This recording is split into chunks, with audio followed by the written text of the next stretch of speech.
All right, I'm here with the Cannabis Champion of the Universe, the Canadian Cannabis Champion of the Universe, Matt Mernagh.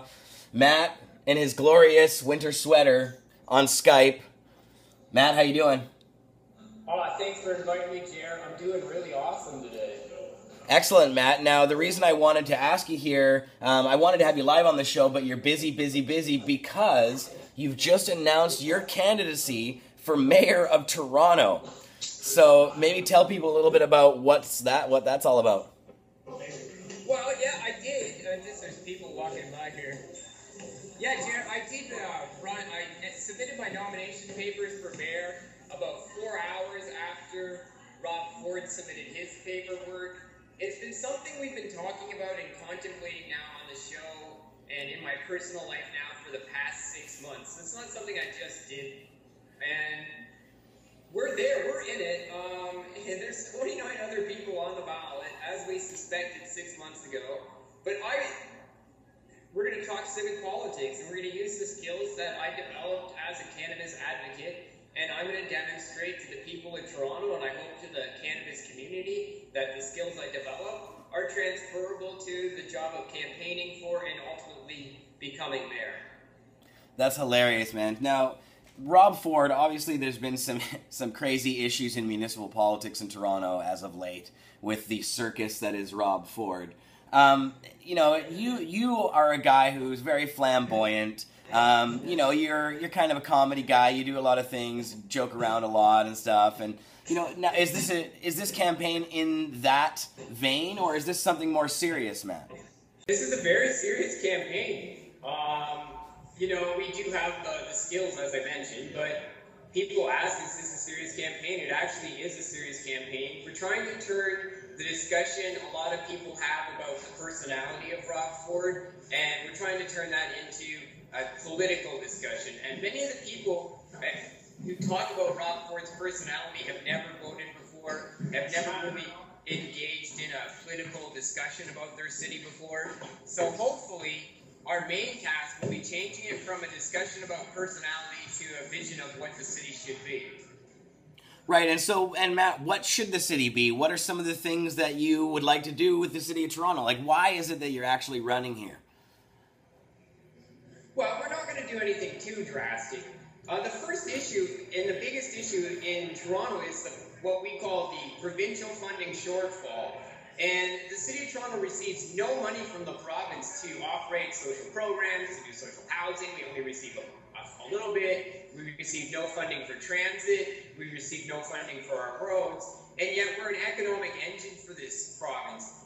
We shovel gas sales tax. We shovel provincial sales tax, income tax. We give the province a lot of money, and none of it trickles back down into the city. That's issue number one. Issue number two is 24 cents out of every dollar the City of Toronto pays out in our budget, 24 cents goes to Toronto Emergency Services, also better known as the Toronto Police. So a quarter, essentially almost a quarter of every dollar we're spending goes to police services. And that is an alarming issue. You can't talk about reducing property taxes, freezing the land transfer sales tax, and reducing the business sales tax in Toronto until we get a grip on the police budget. Mm-hmm. Now, does marijuana play into your municipal campaign at all? And how would that work, of course, on a municipal level? Well, municipally, there's not much the mayor can do other than lobby his upper parts of government and make requests for marijuana change. And it's been one of the questions the Sun News Network asked. They said, you're just kind of marijuana. This isn't marijuana. And again, I'm trying not to distance myself. Obviously, I'm a marijuana candidate. I use marijuana. My campaign will be fueled by cannabis. But we're going to demonstrate we can talk about any civic issue as good as or better than Rob Ford or any of the top contenders in the city. Well, I hope you're shooting higher than Rob Ford. But I mean, what about Rob Ford's... Jared, his platform, the Ford platform, resonates high in this city. He's about 60%. His platform is at 60% acceptance in the suburbs, downtown where I am, at Vapor Central for our headquarters. That's 40% 44% people like his platform. His personality is at about 41-42% in the polls right now. So he's on his way to winning. Yeah, I was going to ask you, isn't his popularity a problem for any of the mayoral candidates that are running against him? I mean, he actually has the chance of taking this again. Oh yeah, he's a front runner candidate. He's, like I said, he's about 40% in the polls right now. What you find in Toronto elections, given that they're a 10-month long campaign, the longest campaign in Canadian politics, by the way, what you do find is that who is in the front runner in January is not necessarily the front runner come October. So my team is kind of taking an American political approach, which you can do in a 10-month long campaign, and we can slowly build up steam to October. But man, beware, if you're out of the gate in a front runner today, chances are in Toronto political history, you are not the front runner come October. Yeah, no kidding. Things often change a lot. And I mean, of course, Rob Ford is such a weird candidate anyway. I mean, it's kind of a wild card how the public is going to react to the crazy stuff. And I mean, what he's going to do and what he's going to say next. I mean, now, are you going to be, Matt, is that going to overshadow you in this campaign? Because usually you're kind of like, you get attention because you're a little bit different than the other candidates. With such a different candidate as one of the headliners, do you think you're going to get a lot of attention for your run?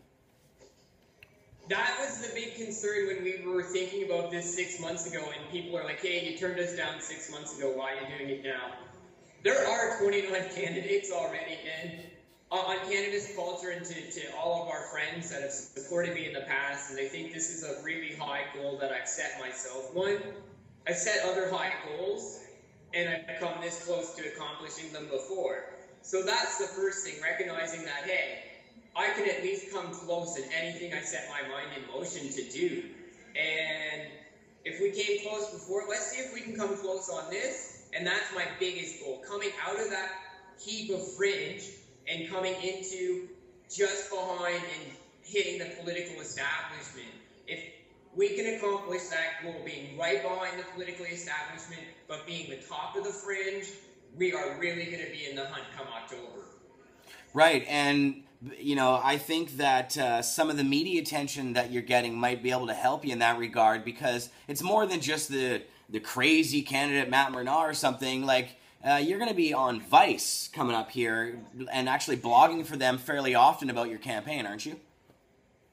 That's the plan. We have a big profile on me on Vice.com today. And I'm going to start talking about how campaigning works, what the mayor does, some of the things. You'll see that on Vice, Cannabis Culture, on my own website. It's fantastic. A lot of people don't know this, Darren. I'm going to be quite truthful with you. This election campaign, you as a candidate can raise $1.3 million. The candidate who raises $1.3 million will ultimately or possibly be the winner come October. Almost all politicians these days need to raise the maximum amount of money to be elected. It's the fact of life. We see this statistically. Yeah, for sure. It's not cheap to run these campaigns. And how is that going? I mean, what are your prospects for raising cash? Well, the first step was actually getting a bank account, and I think that throws us way out of that fringe category. I got accepted today to the bank to open an association account. And so we're on our first step. Having that bank account is the key. I can't collect any money until I have a bank account to put it in. And anybody in Canada and across North America can give money to this election campaign, I believe. Not just Toronto residents. So we're at that first step, right? That first step of getting the bank account. All right. Well, we're going to, have campaign fundraiser parties. We're going to ask people to donate like any politician does, right? And in the coming weeks, probably by this time next week, we'll have the information on how people can donate to the campaign. We're going to have to nickel and dime our way to the top. $5, $10, $20. All that buys. We need postcards, campaign literature, business cards. I cannot buy this myself. I can donate to the campaign, which I'm going to do. I'm going to do the first 2,000 print run of postcards probably, and we'll have them out in 2 weeks. But I had to get the bank account to put the money into to spend the money. You cannot use any of your own personal funds. It all has to be donated to the campaign. That's right. Unless we get money from people, we can't print postcards, we can't print literature, we can't print signs that we want to put on people's front yards. And that's the biggest thing about our campaign is we're going to have to be able to do that. It's our only true shortfall, but, you know, we're going to find a way. Mm-hmm. Now, Matt, with the whole Rob Ford thing and with the media circus that's going on there in Toronto, does that present any certain challenges for you and the other people that are running against him there on the ground? Do you guys have to wow the press any more than he's doing, or what's the angle you play this from? Well, you know, today, to be truthful, we're looking at most likely not getting much, if any, mainstream media, and we've already gotten some mainstream media, so that was really good for our campaign.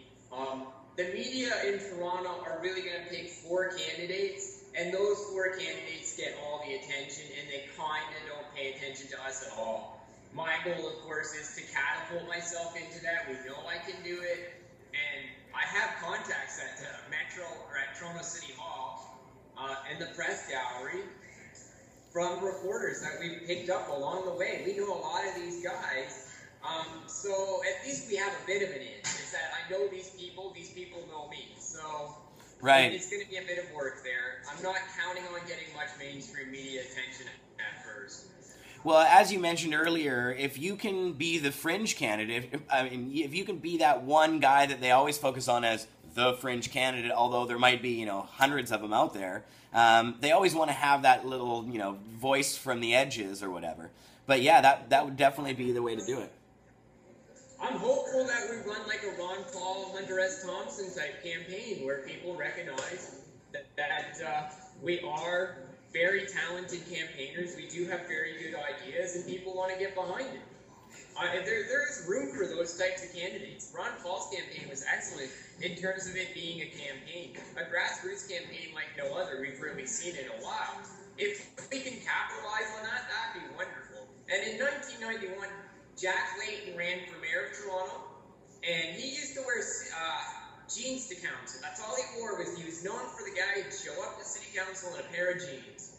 And when he ran in 1991, he changed his image to suits. And yeah, he may have lost in 1991, but look what he went on to become, because he learned what he was doing along the way. And if we don't learn how to do this, who knows? Maybe we learn we're not very good at it, or maybe we learn, which I think we really do, we know how to campaign. No kidding. Now, Matt, is this your first foray into municipal politics or politics in general in terms of running for a position? You have done something like this before, haven't you? I've done a lot of volunteering on NDP campaigns. I sought the nominations when I lived in St. Catharines, but never won the nomination. I fought in a couple hotly contested nomination battles. Yeah. And this is my first really big foray into politics, but I brought a really good, strong team of people with me. Right, exactly. So you've campaigned a little bit, but nothing as big as this one, essentially. I've campaigned before, but nothing as epic as this is going to be. Oh, this is gonna be a good one, my friend. This is gonna be a lot of fun.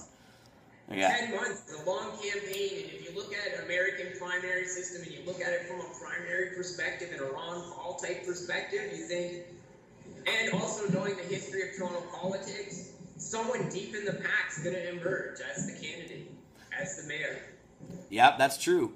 And with some time to develop some of this stuff, I think it's a little easier to get people's attention rather than this, like in our federal politics, we have just a few months or, a few weeks, it seems like, that when the campaign starts rolling to really get things underway and to get the message out to people. So I kind of like having a longer campaign. I think it gives the people a chance to actually see who they're voting for. There's a big difference between the campaigns you've worked on and I've been involved in where they go only 30 days. Yeah. Yeah, exactly. We got a lot of time to, Red Beard Glass is making me a mayor campaign bong. We can rent a mayor campaign bong here for $5 at Neighbor Central and throw everything in there as an anonymous donation. That's perfectly, we check with Goodwin, but I think it's acceptable to do that within our campaign law. That's fantastic. The Killing Time band are writing a jingle called Matt Mernagh. He's not a bad guy, and that'll be released the first week of February. Like having it at a 10-month-long campaign gives me a lot of breathing room. Yep, and a lot of time to play around with the media and play around with the internet. Digital dominance, I've already stated this on Vice.com. Digital dominance, if the Mernagh campaign is the digital dominant player, which is our plan, I think we could be contenders in the fall. Like, if you Google search Toronto mayor or mayor, I assure you, Matt Mernagh is the type of guy who knows how to like make sure he's at the top of those rankings. Well, Matt, I think that this is going to be a really, really interesting one. We got your back big time here at Pod TV. Obviously, we'll be watching the campaign, having you back, and we'll be following you, man. This is going to be hilarious. So, best of luck to you. Fuck 'em up, buddy. Thanks, Jared. I mean, hilarious. We're going to turn civic politics and we're going to make it fun. Yeah, because it hasn't been that in Toronto lately at all or anything. All right, buddy. You have a good day. All right, Matt. We'll see you soon, brother. Love you.